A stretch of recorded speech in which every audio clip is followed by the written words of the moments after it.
As pistas do aeroporto de Guarulhos vão mudar de numeração, vai mudar de 09 para 10 e de 27 para 28. Que confusão é essa?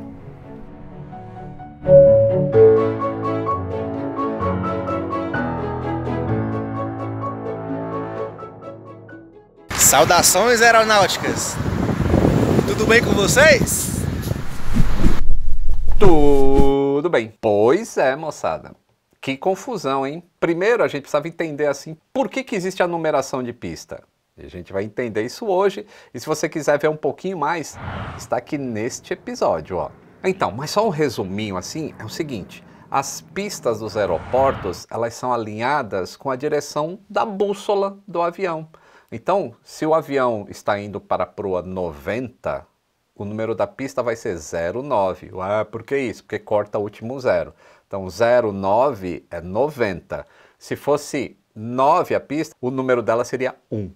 E existem umas regras para isso e tá tudo explicado no vídeo aqui que eu falei, tá bom? Mas vamos entender assim, poxa, como pode mudar o norte magnético do planeta?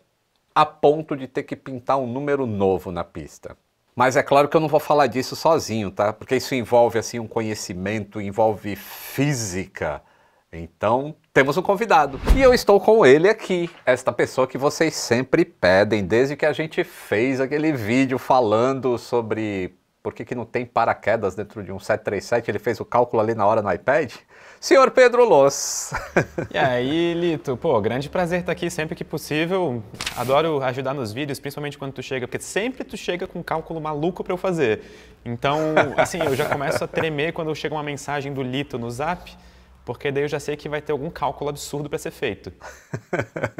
Menos dessa vez, né? Olha só. Ou talvez tenha, não sabemos, né? A gente vai falar sobre essa história aí que Guarulhos, depois de 35 anos, vai mudar aquela numeração de pista. Vai deixar de ser 927 para passar a ser 1028.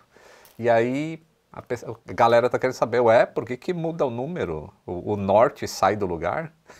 Então, eu confesso que eu até fiquei surpreso quando tu mandasse a mensagem falando sobre isso, porque a gente estuda campos magnéticos e isso é uma parte integral do curso da física, na verdade, e a gente sabe que a Terra varia o campo magnético, só que a gente às vezes não liga, sabe, a teoria com o que isso influencia na vida real.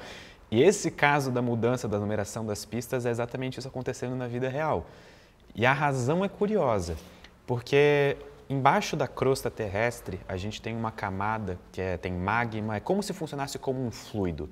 E parte desse fluido tem ferro e outros materiais que têm magnetismo e basicamente sempre que elétrons se movem, eles geram campos eletromagnéticos. Isso é tipo uma coisa fundamental da natureza. E universal.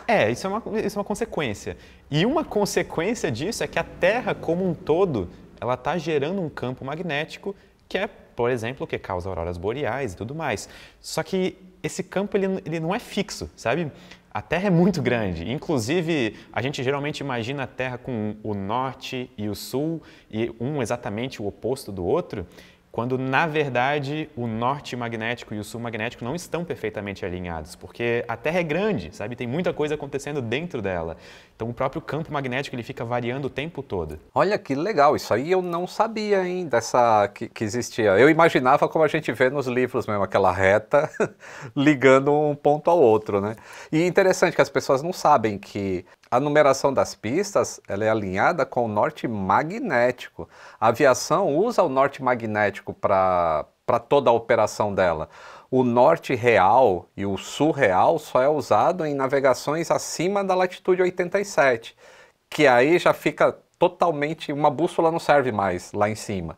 Então passa a se usar o norte verdadeiro para fazer navegação. Mas no resto do mundo inteiro é sempre norte magnético. Mas eu queria entender um pouquinho sobre essa variação. Por que existe a declinação? Né? Isso é por causa da rotação do planeta, que ele balança em determinado sentido, além daqueles dois que a gente já conhece. Por que ocorre a declinação? Imagina um balão cheio de água. E aí o balão, a superfície fina da borracha é como se fosse a crosta da Terra. E a água dentro é como se fosse o magma e todos os fluidos dentro da Terra que estão superaquecidos de todos os materiais, por exemplo, ferro, níquel e tudo mais que vai em direção ao centro da Terra. Quando a gente pega esse balão e chacoalha ele, ou vou falar uma coisa melhor, a gente gira ele, é mais fácil de visualizar, a gente consegue ver o lado de fora girando perfeitamente. Se eu desenhar, por exemplo, com uma canetinha, um pontinho e começar a girar, eu vou ver esse ponto dar uma volta. Só que dentro, a água do balão, ela não está se movendo exatamente como a parte de fora do balão. O movimento de fluidos ele é uma coisa extremamente complexa. E já é complexo dentro de um balão que é pequeno. Agora imagina de um balão que tem 12 mil quilômetros de diâmetro. Então as coisas ficam complexas muito rápido. E é justamente por causa dessa complexidade de como o fluido dentro da Terra se move que a gente tem essa variação do campo magnético. Ele não se comporta perfeitamente como a gente esperaria na teoria. Então, existem variações, existem regiões, inclusive, no globo, em que o campo magnético é mais enfraquecido. Uma delas, inclusive, está aqui numa região próxima, que é o sul do Brasil, e isso faz a radiação vinda do espaço incidir com maior intensidade. Então, sabe, a Terra não tem um campo magnético nem um pouco uniforme. Sabe que esse negócio de declinação ele é tão presente na aviação, que quando você pega qualquer carta de navegação, ele tem uma setinha apontando para o norte, e aí vai ter uma linha mostrando qual a declinação em relação ao norte. E você, quando você faz a sua navegação, você tem que fazer os cálculos baseados assim, mas eu estou mais 23 graus para o norte, ou menos 23 graus. Então você tem que saber se vai usar o sinal de mais ou de menos na sua navegação, para você não ir para Brusque e acabar chegando tipo em Porto Alegre, qualquer coisa assim, sabe? Até é interessante uma coisa que as pessoas geralmente não sabem, é que o norte magnético com o norte geográfico, na verdade o sul magnético com o norte geográfico, porque é invertido, eles nunca coincidiram. Então, nunca tiveram um exatamente em cima do outro. E chega ao ponto de que, mais ou menos, um pouco mais de 100 anos atrás, quando começou a ser feito esse registro, o nosso norte, que a gente consideraria como magnético, ele estava em cima do Canadá, ele estava a mais de 2.400 quilômetros da onde é o verdadeiro norte geográfico, digamos. E esse movimento ele vai acontecendo o tempo todo, esse ponto vai mudando, então as bússolas vão mudando com isso. E nunca vão coincidir, provavelmente, né? Nunca é uma palavra forte, porque tempo, assim, tem bastante tempo para a Terra continuar mexendo nas coisas, mas as chances são Falar de tempo para o físico, né? As chances são extremamente baixas, de verdade. E sabe que esse negócio de fazer a pintura na pista, assim, as pistas são alinhadas com o norte magnético. Então, Guarulhos, por exemplo, a pista ela é alinhada no sentido leste-oeste. Então, a gente tem uma cabeceira que apontava para 90 graus, isso lá em 1984, 85. No sentido oposto, 270 de bússola apontando para o oeste. Aí o tempo vai passando, essa declinação vai mudando. Então, a proa que o avião seguia para chegar na pista, ela foi aumentando. Ela foi de 90 para 92 graus. De 92 foi para 94 graus. Então, hoje em dia, já está em 95 graus. E aí existe uma legislação, assim, que quando passa mais do que 5 graus, ou para cima ou para baixo da proa que o avião tem que voar, aí você tem que colocar um número novo na pista lá. E é por isso que ela vai mudar de 0,9... Como aumentou, ela vai acho que para 95 ou 96 de proa magnética, então vai mudar a numeração para 10 ao invés de 9 e no sentido oposto 280 ao invés de 270. Aí imagina na cabeça assim dos controladores de voo que estão há 35 anos falando decolagem autorizada pela 9 da esquerda e agora ele tem que mudar e falar 10 da esquerda. Mas, por outro lado, durante o meu curso de piloto privado, quando eu comecei a fazer o curso e eu decolava de São José dos Campos, a pista era 15:33 e mudou para 16:34 durante, assim, na metade do meu curso mudou. E não foi um negócio muito traumático, assim, não que eu também não voava todo dia, né? Mas passou rápido, assim, imediatamente eu esqueci que aquela cabeceira era 15 e passou a ser 16, sabe? Você ia... vai para 16, acabou. Isso é um bom lembrete de que mesmo coisas de escalas planetárias, tipo um campo magnético, variam no espaço e no tempo de vida de um ser humano. Bastante, inclusive. Isso é até meio assustador se for parar para pensar. Vamos começar a crise existencial agora. E isso a gente nem vai falar de Planilsons, porque né, não caberia, porque entra rotação, entra diversas coisas que não faz parte da teoria dos Planilsons. Como existe essa movimentação do núcleo lá, do material ferroso que está causando esse campo magnético que faz as nossas bússolas funcionarem e tudo mais, e existe a possibilidade, ainda que remotíssima, dessa polaridade inverter, onde é norte fica sul e onde é sul fica norte. E se isso acontecer, o que acontece com a humanidade, Pedro Loss? Então, isso é totalmente plausível, inclusive isso já aconteceu antes na história da Terra, e a principal consequência é que a gente ficaria exposto à maior parte da radiação que vem do espaço e que é bloqueada hoje, em uma parte, pelo nosso campo magnético. E isso aumentaria, por exemplo, a incidência de câncer, isso aumentaria diversas coisas que a gente hoje nem se preocupa porque a gente está meio que salvo por esse campo magnético. Só que eu acho que a principal consequência que a gente ia sentir é que os nossos eletrônicos, eles seriam... Eu não vou dizer totalmente fritos, porque hoje em dia muita coisa tem blindagem eletromagnética, mas muito do que a gente usa hoje e que faz parte integral da nossa sociedade e do nosso dia a dia ficaria não funcional.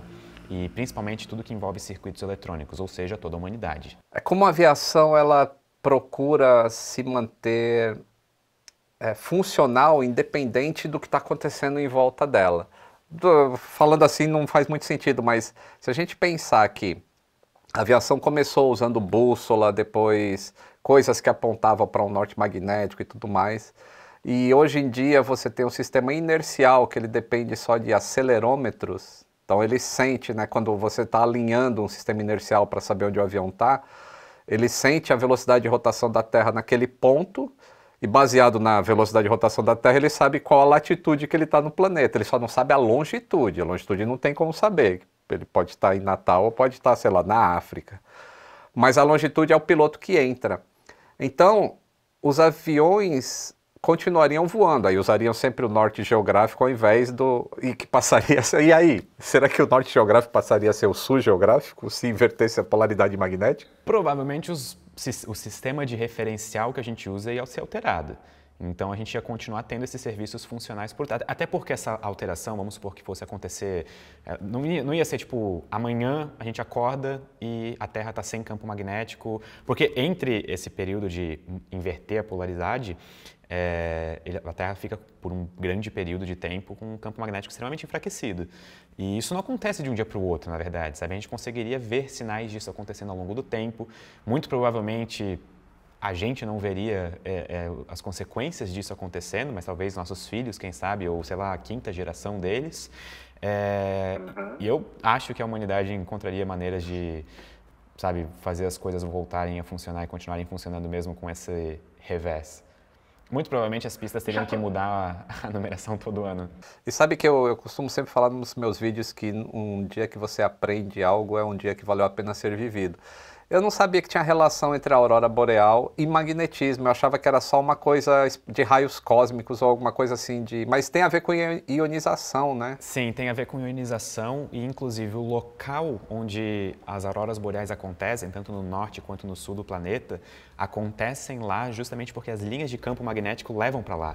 Então é como se elas... Porque as partículas que vêm do Sol são carregadas. Vêm, em geral, prótons, elétrons, e quando essas partículas interagem com o campo magnético da Terra, elas são meio que levadas, sabe? Elas são encaminhadas pelas linhas de campo e acabam parando ou no norte ou no sul. Então a gente tem a aurora boreal no norte ou a aurora austral no sul. Viu?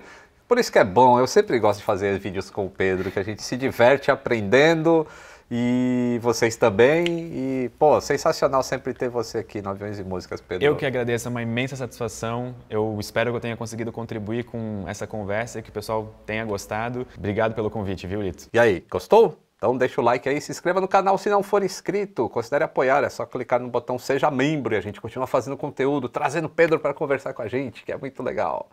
E ó, um grande abraço e até o próximo voo.